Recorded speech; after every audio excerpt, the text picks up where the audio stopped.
Sonic 4 was in no certain terms a disappointment. Even if the game is a bit enjoyable, it doesn't take away from the fact that it lacks so much of what made the predecessors great. Does Sonic 4 Episode 2 pick up the slack, or does it drop the baton? Episode 2 not only acts as a sequel to Episode 1, but Sonic CD as well, bringing back Metal Sonic into the fray as Eggman tries to stop Sonic again. You can play as him in Episode Metal, which has him running through each of the stages from Episode 1, although with more enemies and traps. It's a bit strange as it uses the physics of Episode 2, but the gameplay is based on 1. It's hard to explain, but if you play Episode 1, 2, and then Metal, you'll understand. It's a quick playthrough though, so you won't have to worry too much. It serves as exposition for the rest of Episode 2. So in Episode 2, the physics have been revamped, and while they aren't perfect, they are much better than Episode 1. Sonic moves smoother and his running animation isn't so weird.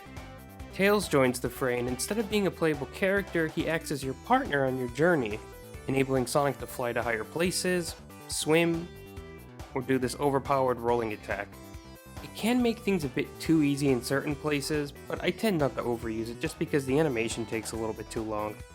It would have been nice to have Tails playable here on his own, but I understand their reasoning, and if Tails was by his lonesome, it would effectively render Sonic useless based on the level design and layouts. That said, I think they can take some hints from this game and design future games around the idea of having Sonic levels and Tails levels, but maybe that's just wishful thinking. The stages here aren't close replicas of past stages for the most part, and instead only take light inspiration. Even stages that are very similar offer unique twists similar to the first game. Each act feels like a completely different experience, even within the same stage. And of course, they do look gorgeous. Special stages are back, and they are so much better than Episode 1. I had a lot of fun playing through these, and they're a mix of challenging and rewarding. Even though they might seem a bit simple at first, they do get much harder, and I had to restart the last one dozens of times, no joke. You do have the ability to restart before losing, so it does take a tiny bit of edge off the challenge. Just like Episode 1, there's no Supersonic stage here for some reason. It's so annoying. Yeah, I know, there wasn't one in Sonic 1 or 2, but Sonic 3 and Knuckles had one, and it's become a tradition of the franchise. So it's disappointing to say the least. Running around the stages with Supersonic is as fun as ever, so there's that at least. The boss fights here are a lot of fun too. They're unique and pretty challenging. The last boss was something else. It's literally a giant egg heart.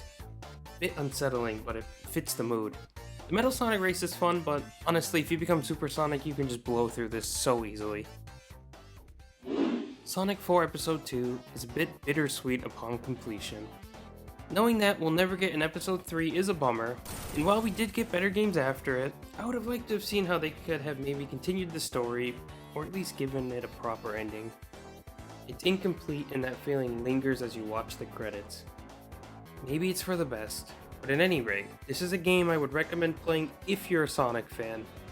It's short and a bit sweet, it's a step in the right direction, but it came all too late. Too easy!